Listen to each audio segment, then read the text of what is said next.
Hey everybody, Lou here. And we're here with Trash Pandas, and I'm kind of doing this as like a beta test. I want to try and see if these videos work, and whether or not I can do more of them in the future, which I really hope to, because I think a lot of these games show better than they play. So without further ado, let's take you through the elements of Trash Pandas, and we'll go from there. The first thing you're going to notice are these tokens, and these tokens all have symbols on them, and the symbols are matched by the symbols on the six-sided die. This is an example of one of the cards. This is the shiny card, and you're going to notice a bunch of different elements on here. The first being, obviously, the name. The second is this number in parentheses, 3. Now, this is the number of these cards in the deck. This is important to note because this deck is a finite resource. Once you go through this deck one time, you're not recycling any of the discarded cards. You're stopping at that point, and you're adding up all the cards to see who has the most and acquiring points from there, which is where the numbers on the side come in. You'll notice there's a 3 and 2 zeros. Now, if you were the player who had acquired the most shiny cards, you would get 3 points. There are no points for second or third place. Now, contrast that to the pie card here, where if you were to be the person with the most of these cards, you would get 6 points. If you were second highest, 2, and third highest, 1. You'll also notice that each card has some text down the bottom, and this text is what actually alters the gameplay rules. So in the instance of the pie card, you would resolve a token twice. So without further ado, let's show you what happens. Now, I'm going to fudge these die rolls for the sake of expedience, and we'll go through the different conditions that can happen based upon what happens. So for my first roll, I'm going to roll 2 trees. I'll take that token.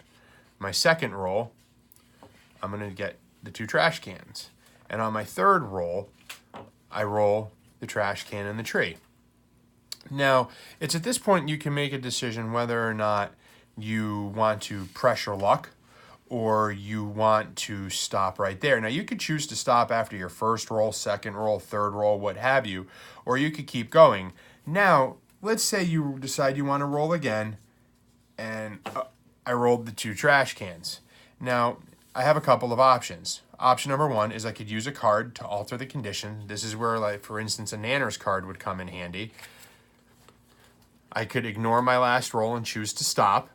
Now, mind you, once I do that, I've expended the card, and it would go into the discard pile, which is also a balancing act because you also want to be considering stashing these cards. Or you could use the Blammo card, which would allow me to re-roll my last die. But if I choose to use that card and I re-roll and I roll the 2 trash cans again, I either would have to use the aforementioned Nanner's card or I would end up busting. Now, if you end up busting, what happens is all these go back and you would get 1 card. And then play would pass to the next person. But for the sake of this, I decided to stop after 3 rolls. So now these are the 3 tokens I have to work with, and I can resolve these tokens in any order. And the folks over at Red Rook Games were nice enough to give you this handy reference card to use and play. So I'm going to choose to resolve my 2 trash cans first, and that means I get to draw 2 cards. So I'll move that over there, and I'm going to draw my 2 cards, and I got 2 Nanner's cards.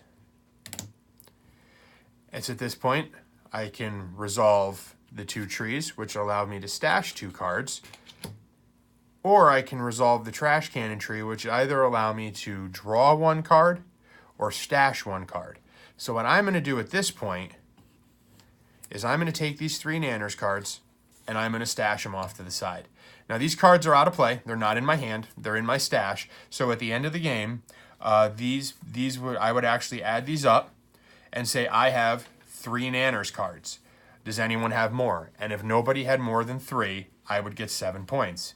If anyone had more than that, they would get the points and I would get 0. This is basically how the game works. It's just a combination of rolling, knowing when to pressure luck, and knowing when to stop, or basically trying to screw the other player over. For instance, the Yum Yum card. Force a player to continue rolling. If a player at the table if a player further down the line rolls and they roll a double and they burn a card, I could force them to keep rolling. Or if they decide to stop, I can force them to keep rolling. It's a way to kind of back them into a corner. And that's basically how a sample turn works.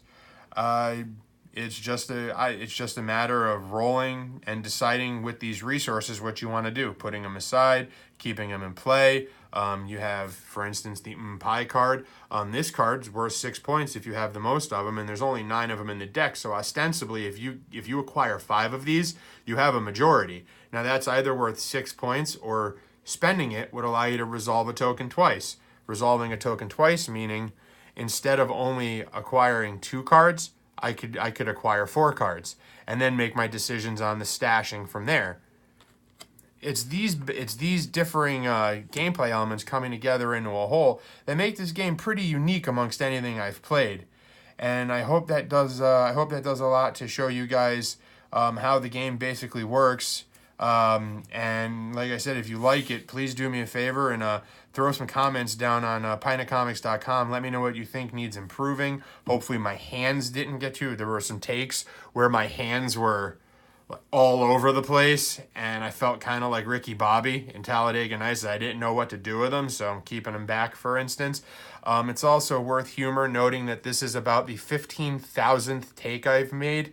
I don't have any high-end editing software, so I've had to kind of one-take this, and I got to give special props to my daughter Casey, who's in the corner of the room right now, who was holding cue cards for me and hung by me for the past couple of hours while I got this to work. Yeah, that's right, this 4-minute video has probably taken us close to about 4.5 hours to create because I kept screwing up. There was actually one time where I was going through the play order, and I said with the 2 trash cans I can draw 2 cards, and she said, "No, Dad, it's not draw 2, it's stash 2," which ruined that entire take. And let me tell you, I was 3/4 of the way through, and I was not pleased with her. So all that just to bring this to you. And once again, I really hope you like it. This is a fantastic game. Hope you enjoy the remainder of the article. And well done, Redrook. Thanks, and have a great time, guys.